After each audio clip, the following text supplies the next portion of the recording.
오늘 결국 승리하는 이의 삶이라는 제목으로 주신 말씀 전하겠습니다. 오늘 말씀에서 여리고성이 무너지게 되는 것을 보게 됩니다.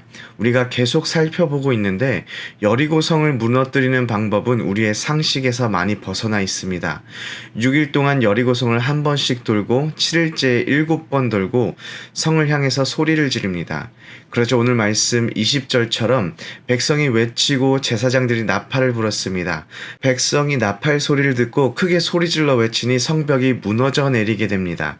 여리고성의 백성들은 얼마나 당황했겠습니까?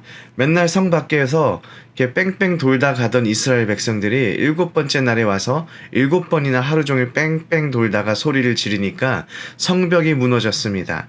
자신들을 지켜주고 보호해주는 성벽이 정말 농담처럼 허무하게 사라져 버렸습니다. 하나님의 크신 능력으로 여리고 점령이 끝나버리게 된 것입니다. 여기서 우리가 조심해야 할 것이 있습니다.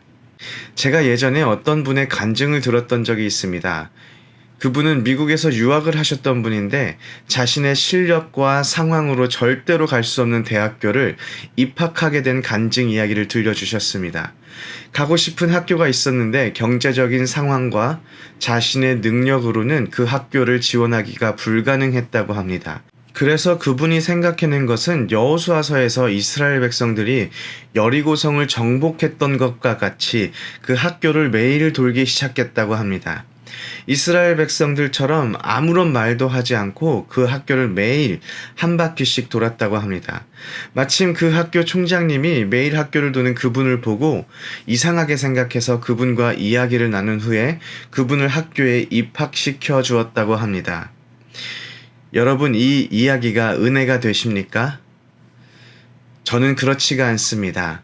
왜냐하면 저도 학교를 열심히 돌았는데 저는 들어가지 못했기 때문입니다. 여기서 문제가 무엇이냐면 우리는 하나님의 위대한 기적이나 역사를 하나의 공식처럼 만들어버리게 됩니다. 하나님께서 그 당시 이스라엘 백성들에게 특별히 보여주시기 원하는 바가 있어서 시키신 일들을 마치 1 더하기 1은 2인 것처럼 공식으로 만들어버리는 그러한 위험에 빠지면 안 된다라는 것입니다. 하나님은 이제 막 가나안 정복을 시작하게 된 이스라엘 백성들 앞에서 그들이 마주하게 될 전투에서 하나님의 방법대로 하나님을 의지하며 싸우게 하기 위해서 이런 방법을 취하신 것입니다. 또 가나안 정복해서 그곳에서 정착하며 살아가야 하는 이스라엘 백성들에게 하나님께 순종하는 삶의 결과를 보여주기 위해서 여리고성을 도는 비상식적인 방법을 사용하신 것입니다. 하나님의 마음을 모른 채 이렇게 하면 아니면 저렇게 하면 하나님이 이렇게 하시더라 라는 그런 생각은 하나님을 마치 자판기처럼 만들어버리는 아주 위험한 생각입니다. 여리고성이 무너지는 사건에 집중하기보다는 오늘 우리는 여리고성을 점령하는 과정을 통하여서 하나님께서 우리에게 보여주고 싶은, 우리에게 들려주고 싶어 하시는 것이 무엇인지 깨닫기를 원합니다. 오늘 말씀 16절을 보면 7번째 제사장들이 나팔을 불 때에 여호수아가 백성에게 이르되 외치라 여호와께서 너희에게 이 성을 주셨느니라 라고 기록되어 있습니다. 여리고성을 마주하고 있는 여호수아의 마음이 보이십니까? 이미 여호수아는 승리를 확신하고 있습니다. 눈앞에 천연의 요새에 위치한 여리고성이 빗장을 단단히 걸어 잠그고 있지만 여호수아의 눈에는 닫힌 성문이 아니라 이미 얻은 그 승리가 보여주고 있는 것입니다. 어떻게 여호수아가 이렇게까지 승리를 확신하며 이미 여호와 하나님께서 여리고성을 주셨다고 백성들에게 말할 수가 있을까요? 제가 6장 2절을 다시 한번 읽어보겠습니다. 여호와께서 여호수아에게 이르시되 보라 내가 여리고와 그 왕과 용사들을 내 손에 넘겨주었으니 라고 기록되어 있습니다. 이미 여호와 하나님께서 여호수아에게 여리고의 왕과 용사들을 그 손에 넘겨주었다고 말씀하여 주십니다. 여호수아의 넘치는 자신감과 확신은 자기 자신의 실력이나 경험이 아니라 하나님의 약속, 그 말씀에 있음을 보게 됩니다. 그런데 중요한 것은 우리 역시 약속된 승리를 가슴에 품고 있음을 알고 계십니까? 요한일서 5장 4절에서 5절을 보면 무릇 하나님께로부터 난 자마다 세상을 이기느니라.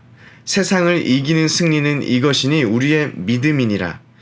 예수께서 하나님의 아들이심을 믿는 자가 아니면 세상을 이기는 자가 누구냐라고 기록되어 있습니다. 우리는 하나님께서 약속하신 승리를 우리 안에 이미 품고 살아가는 사람들입니다.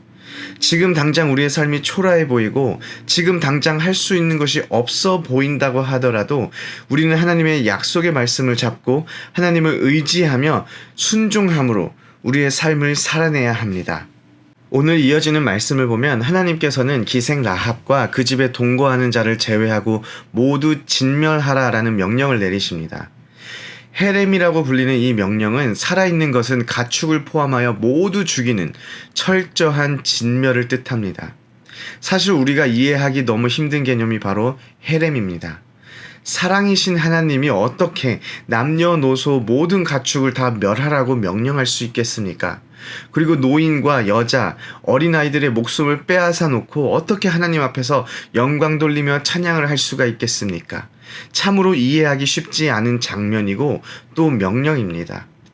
사실 고대 사회에서 헤렘법은 이스라엘 백성들 사이에서만 있던 법은 아닙니다. 현대와 다르게 고대 사회에서 전쟁은 신들의 전쟁이었습니다. 전쟁에서 졌다는 것은 내가 믿는 신이 상대가 믿는 신보다 약했기 때문에 지게 되었다라고 생각했습니다. 그리고 그곳에는 헤렘이 이어졌습니다. 사실 고대 근동에서 사람이 곧 노동력이 곧 재산이었기 때문에 완벽한 헤렘이 이루어졌는지는 알 수 없는 일입니다. 저는 고대 근동사회의 전쟁에서 흔하게 헤렘, 진멸이 이루어졌기 때문에 하나님께서 헤렘을 명령한다 하더라도 당시 문화 속에서 문제가 없는 괜찮은 것이었다라고 주장하고 있지 않습니다. 하나님께서 헤렘, 철저한 진멸을 통하여서 우리에게 보여주고 싶어 하는 것이 무엇일까요?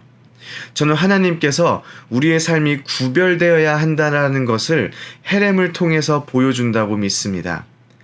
이스라엘 백성들은 이제까지 오랜 시간 동안 애굽, 이집트에서 종으로 지냈습니다. 그리고 광야에서 40년을 보내고 드디어 가나안 땅에 들어가 그 땅을 정복해서 그곳에서 하나님의 나라를 세워야 하는 막중한 임무를 가지게 되었습니다. 드디어 하나님의 나라가 세상에서 세워지게 되고 하나님의 백성들은 어떻게 살아가야 하는지 이스라엘 백성을 통해서 세상이 알게 되어야 하는 것입니다. 그런데 문제가 있습니다. 이스라엘 백성들이 들어가서 정착해야 하는 그 땅에는 가나안 족속들이 살고 있었고 그들은 이미 많은 우상들을 숭배하면서 하나님 앞에서는 음란하고 악한 문화를 가지고 있던 사람들입니다. 하나님의 백성의 기준 그리고 모델이 되어야 하는 이스라엘 백성들은 철저히 하나님 앞에서 흠없고 점이 없어야 합니다. 그래서 하나님은 하나님의 나라를 이 땅에 세워가는 상황 속에서 여리고 성읍의 백성들을 모두 멸하라는 명령을 내리게 되는 것입니다. 물론 우리 눈에는 잔인해 보입니다. 하지만 하나님 앞에서 구별된 삶을 살아가야 하는 사람들은 하나님 앞에 깨끗하고 순결하기 위해 이런 일들까지도 감당해내야 함을 하나님께서 보여주고 계시는 것입니다. 너무나도 다행인 것은 하나님께서 오늘을 살아가는 우리에게 헤렘을 명령하고 계시지 않는다라는 것입니다. LA 땅이 악하고 죄악되고 음란하기 때문에 그들을 진멸하라라고 명령하지 않으시고 그들에게 그리스도의 복음을 전하라라고 명령하고 계십니다. 하지만 그럼에도 불구하고 우리는 헤렘을 지키며 살아가야 합니다. 바로 마음의 헤렘입니다. 베드로전서 1장 16절 보면 기록되었을 때 내가 거룩하니 너희도 거룩할지어다 라고 하셨느니라 라고 말씀하고 계십니다. 우리에게 거룩한 삶을 살기를 명령하고 계십니다. 하나님 보시기에 악하고 죄악된 것들을 우리 마음에서 철저하게 제하여 버리는 그런 삶을 살아가야 합니다. 우리 안에 있는 악을 어떻게 제하여 버릴 수 있겠습니까? 우리 안에 있는 악을 어떻게 철저하게 우리가 진멸시켜 버릴 수가 있겠습니까? 바로 예수 그리스도의 보혈로 가능합니다. 우리의 능력이나 우리의 힘으로 어떻게 할 수 있는 것이 아니라 오직 예수 그리스도의 보혈에 힘입어서 죄사함으로 깨끗하게 되는 것입니다. 그리고 성령에 힘입어 이전의 삶으로 돌아가지 않으려는 우리의 노력이 거기에 있어야 합니다. 이미 우리에게 승리를 약속해 주신 하나님을 의지하며 우리의 생각과 우리의 하루가 세상과 구분되어지는 그런 거룩한 삶이 되기를 소원합니다. 아멘.